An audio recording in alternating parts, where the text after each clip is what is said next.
Bienvenue sur Infolib, la chaîne de la réinformation et de la réponse aux questions d'actualité. Nous sommes aujourd'hui le lundi 29 juillet 2024. J'espère que vous allez bien, j'espère que vous êtes en forme, j'espère que vous avez passé un super week-end. N'hésitez pas à me faire un retour par rapport à l'image et par rapport au son. Voilà, je vous laisse le temps de vous connecter les amis. Alors d'abord, billetterie pour Strasbourg en ligne. Donc voilà, elle est disponible, elle est en ligne. Je l'ai mise sur VK, sur Telegram Actualité, Telegram Live, Facebook, Instagram et sur les comptes également de Maëla et de Michel. Donc n'hésitez pas à prendre vos places, c'est bon, c'est ouvert pour le samedi 31 août. Et puis cette semaine, la billetterie pour Villeneuve en Suisse sera disponible. J'ai déjà fait un site de covoiturage qui est disponible, aussi bien d'ailleurs sur la chaîne Telegram, aussi bien pour Villeneuve en Suisse que pour Strasbourg. Les sites de covoiturage sont disponibles les amis. Voilà, je vais revenir sur moi. On va revenir sur moi, voilà, je n'ai pas pris la casquette aujourd'hui, j'ai oublié, c'est pas grave. On va faire un tirage cette semaine avec un super oracle les amis, qui est magnifique, avec un joli sac. C'est un oracle qui est fait par des abonnés et qui me tient vraiment à cœur, qui est vraiment un joli oracle. Je vous mettrai les liens en description quand je vous partagerai les tirages de cartes. Vraiment extraordinaire. Et ça, c'est l'oracle des temps mécaniques. Et donc voilà, ça va être vraiment intéressant et on va faire un tirage avec cet oracle cette semaine. Voilà les amis, pas mal de choses à vous dire aujourd'hui. Alors, ce week-end, texte de Michel, le théâtre des JO et le positionnement. Alors, deux textes de Michel qui sont disponibles également sur Telegram Actualité et Telegram Live que vous pouvez, si vous voulez, partager à votre tour. Et puis 4 podcasts que j'ai fait donc ce week-end. Vous pouvez aussi écouter ou réécouter ou partager si vous le souhaitez. Donc le premier sur Palantis, le deuxième l'ouverture et la fermeture, le troisième notre rôle dans l'univers et enfin le dernier sur la fameuse phrase « on ne sait pas ce que l'on ne sait pas ». Et puis, voilà, tous ces textes et tous ces audios, ces podcasts sont disponibles sur Actualité Telegram et sur Live Telegram. Voilà, voilà, je vois près de 200 abonnés en direct connectés. Donc, les amis, on va commencer cette mini-revue de presse. Donc, selon Sud-Ouest, les hypermarchés ont-ils encore un avenir? Voilà, la question qu'on se pose, est-ce que les supermarchés ont encore un avenir? Je vous ai dit que les gros supermarchés vont vont tous disparaître à un moment donné. Ça en prend le chemin progressivement, c'est assez rapide, on le voit de plus en plus, pour des raisons X ou Y d'ailleurs. En tout cas, cet article traite du sujet en question. Je vous l'ai partagé sur Actualité Telegram. Et puis Alexa a fait perdre 25 milliards de dollars à Amazon. 25 milliards de dollars, c'est pas rien, c'est vraiment énorme. Alors, ce qui est intéressant, c'est que ce soit Apple, je le répète, que ce soit Amazon, que ce soit Google, que ce soit tous ces gros big tech, Facebook, Meta, etc., ils vont chuter. Donc que ce soit, comme je dis, on va y revenir d'ailleurs dans cette revue de presse, des amendes, des irrégularités, des pertes de marché, etc., de toute façon, c'est amené à disparaître. Et donc tout ça va dans le sens du courant. Selon le Figaro, dans les écoles de la forêt, on éduque des enfants qui seront bien dans leur peau et dans leur monde. Voilà, donc ça s'appelle les Robinson. C'est vraiment intéressant parce que là aussi on officialise un peu les écoles du Nouveau Monde. Progressivement, ça en prend le chemin et ça nous donne un avant-goût de tout ça. Je vous ai partagé l'article. Et puis la Russie et le Brésil préparent une expédition scientifique autour de l'Antarctique avec les pays BRICS. Donc voilà, intéressant, les pays BRICS qui, voilà, pays du Nouveau Monde, le système financier quantique, les pays BRICS, donc ils vont faire une expédition scientifique en Antarctique. On se demande bien pourquoi, sachant que la Russie, le Brésil, d'autres pays BRICS, voilà, il va y avoir évidemment des découvertes, c'est un petit peu comme Elon Musk avec son Starlink, avec SpaceX, etc. Tout ça va nous être dévoilé très très bientôt, tout ça est en préparation. Selon MSN, Maroc, Algérie, États-Unis, ces pays qui ont censuré en partie la cérémonie d'ouverture des JO. Voilà, c'est l'ouverture des JO qui est un véritable simulacre, vraiment, c'est la cour des miracles, c'est vraiment, voilà, j'ai vu quelques extraits, évidemment, j'ai pas vu en entier, je vais pas me polluer avec ce genre de choses, mais très intéressant, on a une reproduction grotesque de la Sainte Seine, de la Bible, voilà, avec un transsexuel au milieu, etc. On a la fausse Céline Dion, alors est-ce que c'est un hologramme ou est-ce que c'est une actrice? bon, qui nous fait de la chanson, avec la fausse également Lady Gaga, qui a été exécutée depuis déjà une belle lurette. Enfin bref, c'est vraiment, voilà, on nous met vraiment un narratif sous les yeux. Et il y a des gens qui se réveillent, il y a des gens qui s'opposent à ça, il y a des gens qui réagissent quand on leur montre des choses pareilles. Bah, c'est normal, c'est aussi le but. Donc voilà, et je trouve que intéressant aussi, les pays s'opposent, évidemment la Russie, la Hongrie, on va y revenir, mais également d'autres pays qui ne veulent pas diffuser ces insanités sous les yeux de leur public. Voilà, très intéressant et ça bouge beaucoup. Et toujours sur le MSN, pour rester dans les JO, le vide occidental. La Russie et la Hongrie, j'en parlais juste à l'instant, descendent en flammes la cérémonie d'ouverture des Jeux Olympiques de Paris 2024. Voilà, ils se font descendre pas de tous les côtés, c'est intéressant. Allez, selon la dépêche, des panneaux de signalisation pour protéger les chats. La bonne idée d'une petite commune. Voilà, je trouve ça pour nos amis à quatre pattes, les chats. Vous savez que j'aime beaucoup les chats aussi. Voilà, c'est très bien pour eux. C'est une initiative du Nouveau Monde qui va dans le sens des énergies également. Je vous ai partagé l'article. Et puis, selon Le Monde, au Japon, les aéroports au bord de la panne sèchent à cause du manque de kérosène. Voilà, à force de faire du tourisme massif à outrance, à un moment donné, il n'y a plus de kérosène, évidemment, ça va aussi dans le sens du courant. Vous voyez, tout ce tourisme de masse va disparaître. Et puis SpaceX, le Starlink Mini est disponible en France. Intéressant. Alors même si pour l'instant il est payant évidemment, mais ce qui est intéressant c'est que là tu peux être dans les zones blanches et capter Internet partout grâce à Starlink. Voilà, Elon Musk est en train de tester ses réseaux un peu partout dans le monde. Et puis selon BFM LVMH, le ralentissement de la demande chinoise a plombé les bénéfices des grands groupes de luxe. Eh oui les amis, c'est comme ça quand la Chine prend une autre destination avec Xi Jinping, il y a l'alliance qui travaille beaucoup là-bas, le parti communiste chinois n'est plus que l'ombre de lui-même, c'est fini, l'influence occidentale de l'État profond n'est plus présente. Donc voilà, donc les gros groupes comme les gros groupes financiers qui sont endettés et les dirigeants sont emprisonnés. Maintenant, ça rigole plus. L'État ne rachète plus les dettes comme c'était le cas avant et ils ont serré la vis à ce niveau-là. On voit qu'il y a des arrestations de membres du Parti communiste et de corruption tous les jours en Chine. C'est assez régulier maintenant. Et maintenant, voilà, on voit que effectivement, eh bien, la Chine va dans le bon sens par rapport à ça. Et on voit qu'effectivement, il y a un ralentissement. Tous les produits Apple maintenant qui baissent, qui sont en chute libre, les produits Apple, en Chine, on le voit très bien. Les fonctionnaires d'ailleurs chinois ne peuvent plus, je crois, avoir d'iPhone ou alors c'est freiné à ce niveau-là. Les sanctions sont très fortes par rapport aux entreprises et aux big tech. Et puis là, on voit que, voilà, effectivement, les bénéfices des groupes de luxe, maintenant, la consommation moyenne, maintenant, se préoccupe moins d'acheter des produits de luxe, se concentre sur les produits de première nécessité et sur tout ce qui est élémentaire. C'est encouragé par le gouvernement. Et chute des produits de luxe, ça tombe sous le sens. Voilà, ça va dans la bonne direction. Allez, selon RTS, effet papillon, des inondations dans le Valais en Suisse. Porsche, donc le groupe automobile annonce 1 à 2 milliards de pertes. 1 à 2 milliards de pertes, donc c'est pas rien. Et on voit qu'effectivement, ces gros groupes automobiles qui faisaient la pluie et le beau temps accusent le coup actuellement d'une manière ou d'une autre. Après l'électrique qui est en train de s'effondrer aussi. Selon le journal Le Matin, le gendarme espagnol menace Apple, on en parlait à l'instant, d'une amende colossale. Le régulateur soupçonne le géant d'imposer des conditions déloyales à ceux qui alimentent l'Apple Store. Voilà, ils alimentent l'Apple Store, concurrence déloyale, etc. Conditions déloyales en tout cas là dans l'article en question. Et ils prennent cher et ça continue. Allez, 4 tonnes de cocaïne saisies dans des sacs de riz à Barcelone pour le narcotrafic, les arrestations, ça continue. Et selon le journal Le Monde, lait pour prématurés aux États-Unis, les laboratoires pharmaceutiques Abbott condamnés à payer 495 millions de dollars pour cause de graves maladies intestinales chez les enfants. Donc tu vois, ces grosses industries pharmaceutiques, ces gros big pharma qui avaient des produits contaminés, aujourd'hui non seulement c'est officiel, non seulement les gens le savent, mais en plus de ça, ils sont condamnés lourdement pour leurs méfaits.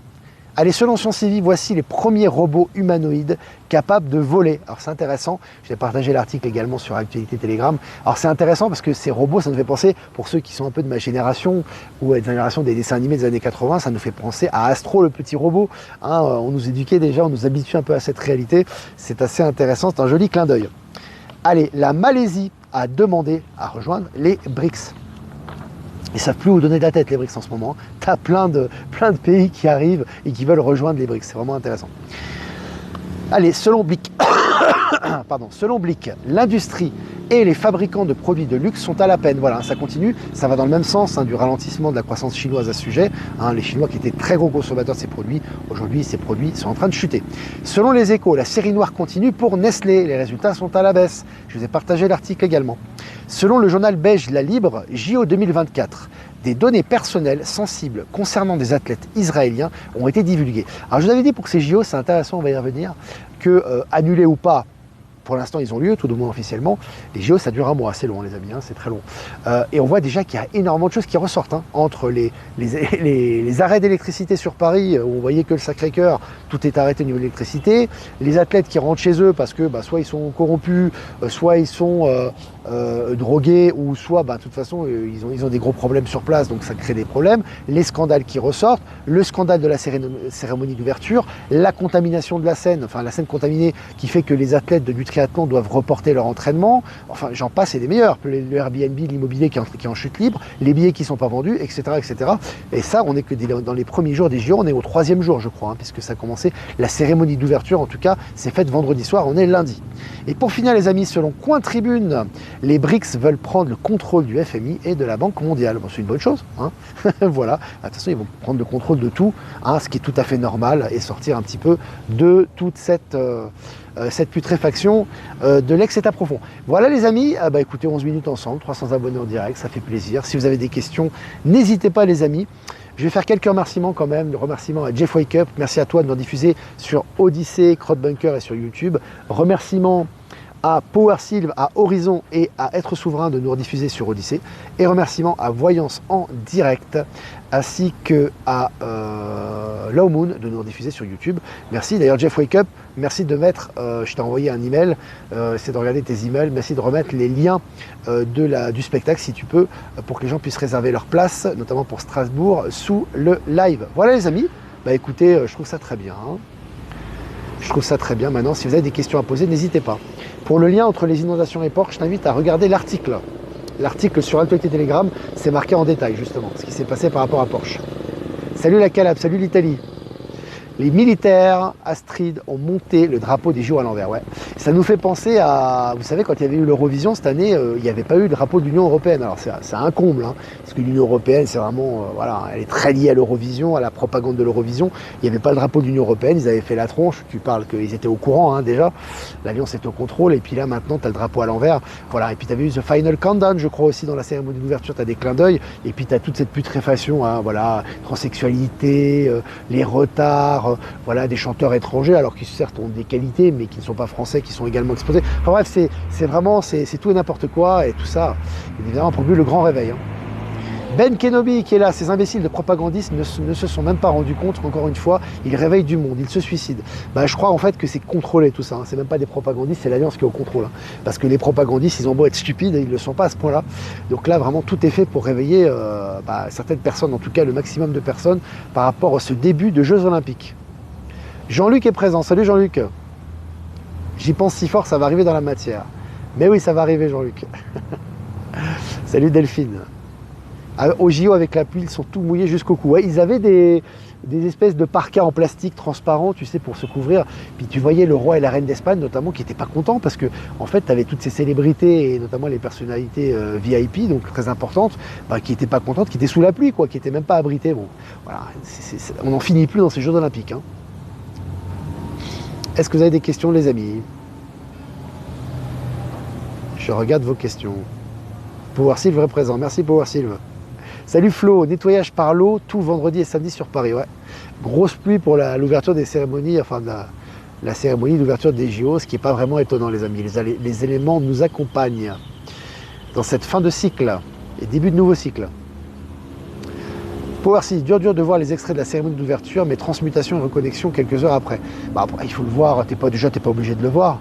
Et puis, moi, les Jeux Olympiques, pour ça m'a jamais vraiment intéressé.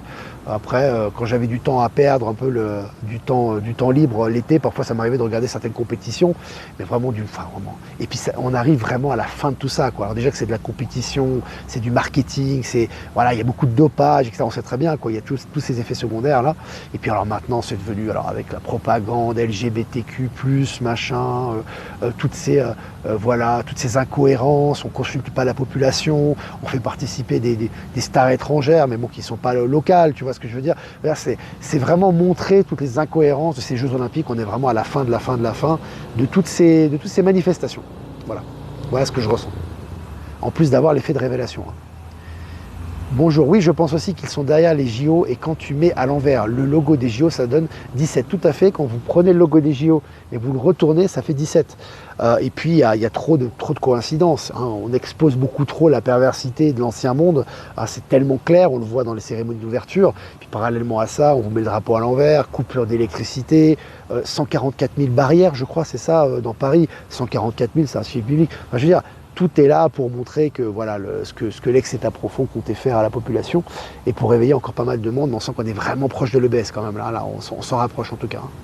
Salut le Québec. Salut à tout le Québec les amis. Que penses-tu du blackout massif à Paris avec le juste Sacré-Cœur illuminé? C'est très symbolique, je trouve. Moi, j'ai toujours trouvé que le Sacré-Cœur vibrait très haut. Moi, vous savez, je suis pas chrétien, je ne suis pas religieux ou quoi que ce soit. Après, tu as des lieux qui vibrent. Ça, c'est au niveau des énergies, c'est important. Je trouve que le Sacré-Cœur, c'est un lieu qui vibrait toujours assez haut, moi quand je m'y suis rendu, plus que Notre-Dame par exemple, qui a été incendiée il y a quelques années. Voilà, au niveau des sous-sols, il s'est passé des choses. Mais voilà, donc c'est pas étonnant. Donc pour moi, c'est important pour deux raisons. J'y vois déjà une raison, un essai par rapport à ce qui va arriver, bien que moi je pense pas qu'il y aura un blackout, parce que si tu fais un blackout d'une semaine, tu as des gens qui vont mourir, hein, c'est clair, parce que tu as des gens qui ont besoin d'électricité, et les groupes de secours dans les hôpitaux ne pourront pas tenir aussi longtemps. Donc pour moi, il n'y aura pas de blackout. J'y vois plutôt des arrestations. Hein, n'oubliez pas qu'il y a encore des poulets sans tête, notamment dans Paris, c'est des quartiers quand même dans Paris, et qu'effectivement quand tu fais un blackout, ça facilite les arrestations, c'est beaucoup plus discret. Donc moi je pense qu'il s'est passé ce genre de choses. C'est mon interprétation en tout cas. Et pas par hasard que ça se passe pendant l'ouverture, en tout cas près de la période d'ouverture des Jeux Olympiques à Paris. Hein. Ben Kenobi, la grande victoire est très très proche. Les vibrations sont puissantes, les énergies Schumann sont top, ouais, ça monte. Hein. En ce moment, tu as tout qui ressort. Donc en fait, quand tu es dans le positif, tu es dans le carpe diem, tu es dans le bien-être, tu es dans l'ouverture, le partage, et dans l'ouverture aux énergies, tu prends vraiment du plaisir. Hein. Là, c'est vraiment, tu t'expanses, tu vois que tout ressort, tout se fait, tout est fluide, etc. Et tu ressens ce qui arrive. Par contre, si tu es dans la résistance par rapport aux anciens schémas, par rapport aux anciennes façons de penser, au mental ego, etc., et tu t'accroches à des choses, là, tu prends très cher. Et ça va aller crescendo de toute façon jusqu'au bout. Hein. Donc là, c'est pour ça qu'il faut vraiment être très centré, très ancré, et vraiment toujours équilibré, les pieds bien sur terre, la tête dans les étoiles, et être dans l'équilibre, hein, et vraiment avoir toujours confiance en soi, ne prendre personne pour référence, encore une fois, l'important n'est pas le messager, mais le message, hein, les messagers, ils vont monter, ils vont descendre, ils sont aussi dans un travail, ils ont des zones d'ombre qui ressortent, il y en a qui ont peur, il y en a qui passeront, il y en a qui passeront pas, c'est leur choix d'âme. Par contre, le message est très important, et ça, il faut se lier à votre intuition. Je vous invite à réécouter les podcasts que j'ai partagés à ce sujet. Également les textes de Michel. Après tout ça, Trump gagne des points. Trump déjà a gagné beaucoup de points, était favori dans les élections. Alors depuis le retrait de Biden officiel et depuis son pseudo-attentat, ça monte en flèche. Tout ça évolue les amis, hein, c'est pas évidemment, hein, ça doit se passer comme ça, c'est une évidence. Ça sent la fin du règne mondialiste, ouais, ça c'est la fin de règne pour eux depuis longtemps. Mais officiellement, ça va être visible pour tout le monde. Alors, Olivier, j'avais la série Fallout sur Amazon, Fallout. Il y a vraiment tout plein de signes de l'Alliance, c'est incroyable, c'est incroyablement agréable, très intéressant. C'est vrai que ce soit sur Netflix ou sur les réseaux, il faut savoir que, comme je répète, hein, c'est une réalité. Sur les réseaux, que ce soit les séries, les films, le cinéma, c'est beaucoup plus vu que, peut-être pas que la cérémonie d'ouverture des JO, mais en tout cas c'est plus vu que les hommes politiques. Hein. Donc les messages, il y en a partout, et notamment dans les films et les séries. Donc si tu as le lien de ça, Fallout, si tu es sur Amazon, j'essaierai de regarder, ou sinon essayer de m'envoyer le lien que je puisse regarder un peu la bande-annonce et le partager pour les gens qui seraient intéressés. Merci Tony. Olivier, il faut faire des provisions. Oui, mais moi je ne suis pas un peu dans cet état d'esprit-là, parce que faire des provisions, c'est encore du survivalisme, c'est encore en basse vibration. Tu vas faire des provisions pour un éventuel blackout. Moi je ne crois pas au blackout, parce que sinon tu vas faire mourir une partie de la population qui est certainement innocente. Donc pour moi, il y aura certainement, comme je vous dis, tout ça, c'est quand même, il y a des gens qui sont bienveillants, qui vont passer, qui n'ont pas de réserve. Comment ils vont faire? Ils vont mourir de faim. Donc non, il faut savoir aussi que, regardez, le scénario le plus probable, après, moi je ne suis pas devin dans les détails, vous savez, les détails de l'Alliance, des énergies, ça c'est lié aux énergies, voilà. Mais probablement, qu'est-ce qui va se passer? Il va se passer qu'à un moment donné, il y aura une alerte très forte, les gens auront très peur, que ce soit la Troisième Guerre mondiale, un virus, etc. Donc il y aura peut-être un confinement. Les gens vont rester chez eux, ils ne vont pas sortir. déjà, tu n'auras pas besoin de les surveiller. Mais ceux qui seraient supposés ou qui oseraient sortir, les militaires seront dehors. Et pendant ce temps-là, tu fais une interruption, tu fais un EBS, ou tu fais l'Emergency Broadcast System par Starlink, terminé, tu fais les diffusions. Ça peut aller très très vite, tu vois ce que je veux dire. Les gens de toute façon seront tellement apeurés par les annonces qui seront faites, qui seront chez eux, les diffusions vont avoir lieu pendant quelques jours, du coup les gens qui auront besoin d'électricité auront leur électricité, les gens qui oseraient sortir dehors, de toute façon, vu la loi martiale et vu l'état d'urgence qu'il y aura, ne pourront pas sortir, terminé. Tu vois, c'est très vite réglé. Hein. Donc voilà, moi je le vois plutôt comme ça. Hein. Voilà. Ça peut aller très très vite tout ça, c'est juste une question de temps et voilà, c'est lié aux énergies évidemment et ça arrivera au bon moment. Penses-tu qu'il va y avoir une sorte de guerre civile aux US? Pourquoi n'y aura-t-il pas d'élection en novembre? Parce qu'il y aura des choses avant, Céline. Je te parlais de l'EBS certainement avant. Il y a des chances quand tu vois le chaos qu'il y a déjà pendant ce début des Jeux Olympiques. On est à fin juillet. Hein. Novembre, c'est très très loin. Donc le but de ce qui se passe actuellement, c'est pas que Donald Trump soit réélu, puisqu'il est toujours au contrôle de l'armée aux États-Unis et que la politique doit disparaître. Hein. La politique de l'ancien monde doit disparaître. Ce qui est important, c'est justement qu'il soit de plus en plus écouté et que le plan se poursuive pour le grand réveil. Hein. C'est important. Donc on aura après toute cette politique de l'ancien monde va disparaître par rapport à tous les événements qui se précipitent actuellement. Donc je ne crois pas en une guerre civile aux États-Unis. Il y aura peut-être une annonce de guerre civile pour créer la peur et confiner les gens pour les EBS, mais il n'y aura pas de vraie guerre civile pour moi. Voilà. C'est pas du tout le but du travail de l'Alliance. Choquer, oui, marquer les esprits, parce qu'il faut montrer aux gens les choses. Ça ne sert à rien de leur dire. Il faut leur montrer de façon crue toute cette putréfaction, mais ça a pour but le grand réveil et la diffusion de la vérité. Hein. C'est toujours dans le même sens. Voilà les amis, écoutez, c'est très bien. Hein. Pas d'élection, pas de guerre, non. Mais des annonces mortifères certainement pour justement créer un confinement et assister les EBS peut-être en tout cas. Et il y aura certainement des annonces comme ça. Voilà les amis, n'hésitez pas à liker, partager cette vidéo. Si vous voulez faire un don, c'est important aussi. Je vous remercie pour votre participation, c'est grâce à vous qu'on peut continuer également ce média. Le lien PayPal est en description. Si vous n'êtes pas passé par PayPal, vous avez un Protonmail en description également. Je vous embrasse les amis, passez une super fin d'après-midi, Vibréo, et on va faire un tirage pour le demain. Demain, ça sera, aujourd'hui on est lundi 29, mardi 30 juillet 2024. L'oracle des temps mécaniques les amis, je vous enverrai le lien tout à l'heure. Clé dans une serrure. Clé dans une serrure, intéressant. Les amis, vous avez la clé pour résoudre vos problèmes. Elle est en vous, elle est présente. Donc là vraiment, la clé dans la serrure, utilisez votre sagesse pour résoudre ce qu'il y a à résoudre autour de vous. Vous avez toutes les clés en main pour résoudre ce que vous avez à résoudre et tout va bien se passer en suivant les énergies du moment hein, et les énergies du nouveau monde. Donc c'est vraiment là, les amis. Clé dans une serrure, les amis. Vous mettez la clé dans la serrure et vous allez débloquer tout ce qu'il y a à débloquer demain. Voilà les amis, parce que c'est pour demain le tirage. C'est un joli oracle les amis. Hein. On va l'utiliser cette semaine, peut-être la semaine prochaine aussi. Je vous embrasse les amis. Et les billets pour Strasbourg les amis, pour ceux qui peuvent être présents. Il y a un site de covoiturage qui est disponible. N'hésitez pas à prendre vos billets. Voilà les amis, pour vous rendre près de Strasbourg. On va être avec Maëla et Michel, ça va être génial. N'hésitez pas à partager l'information aussi. Et bientôt, les billets seront disponibles pour Villeneuve. En attendant, le site de covoiturage est dispo. Allez, je vous embrasse les amis. Je vous dis à demain pour un prochain mini live. Ciao, ciao.